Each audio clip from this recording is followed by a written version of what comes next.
Hi everyone, if you're enjoying the show and have appreciated the tips and experience being shared with you, maybe consider leaving a one-off tip to support production, including the hosting, the booking, the marketing, the recording, the editing, and every other aspect of making a show like this. You can do that by visiting podcastingpeople.uk/support or via the link in the show notes. Thanks for listening. Hello, podcasting person. I hope you're having a great week. Gareth here with my review of the RØDE Lavalier GO, elevating podcast production to professional heights. As a podcaster who thrives on delivering content that resonates, I'm always on the lookout for tools that can enhance the clarity and quality of my audio. I recently decided to improve my mobile setup as I'm hoping to capture some conversations at this year's podcast show London. I needed something that would be compatible with my trusty Zoom H6, so a lapel mic clipped to me would free the H6 mic up for interviewees. In terms of price, I was keen to find a microphone that wouldn't break the bank, but would at least give me a good enough recording to manipulate in post. I posted on Facebook asking the question, and someone very kindly recommended the RØDE Lavalier GO. Another quick search and I found Amazon were offering a 14% discount on the mic, bringing it to £50. Perfect.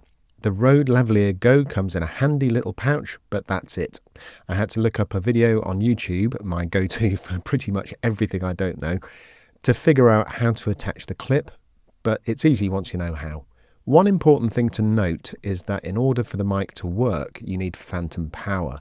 The Zoom H6 does, thankfully, but bear this in mind if you're looking to buy. For the sound test, I wanted to recreate similar conditions to a loud conference hall.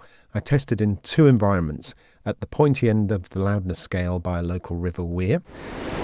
So I'm at the local weir. It's really noisy, actually. I'm trying to emulate the white noise maybe of a conference hall. It could actually be louder than a conference hall, but it's that kind of white noise background anyway. I'll do this as a test, just raw footage and then treat it as well in post. And in a moderately busy cafe. So here's the second test. This is in a cafe with some light hubbub, obviously not as loud as the weir, but I guess the conference hall will be somewhere in between. But I've been really impressed by, this microphone's a foot away on my jacket and it's working really well. So thumbs up so far. Back in the studio, I treated both files with some background noise suppression, something I offer as a service actually. So I'm at the local weir. It's really noisy actually. I'm trying to emulate the white noise maybe of a conference hall.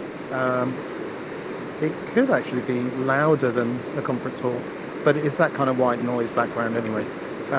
I'll do this as a test, just raw footage and then treat it as well in post.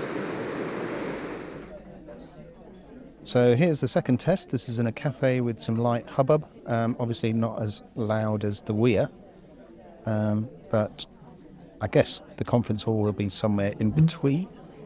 But I've been really impressed by, this microphone's a foot away on my jacket and it's working really well. So thumbs up so far.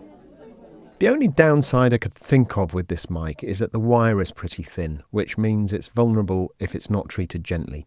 But for a budget lapel mic, you can't have everything and shouldn't be an issue if you're careful with your equipment. And finally, do you have a RØDE Lavalier GO? What do you think of it? How does it compare to other lapel mics on the market? My social links are in the show notes. Get in touch, let me know what you think. Okay, that's it for this review. Have a brilliant day and happy listening.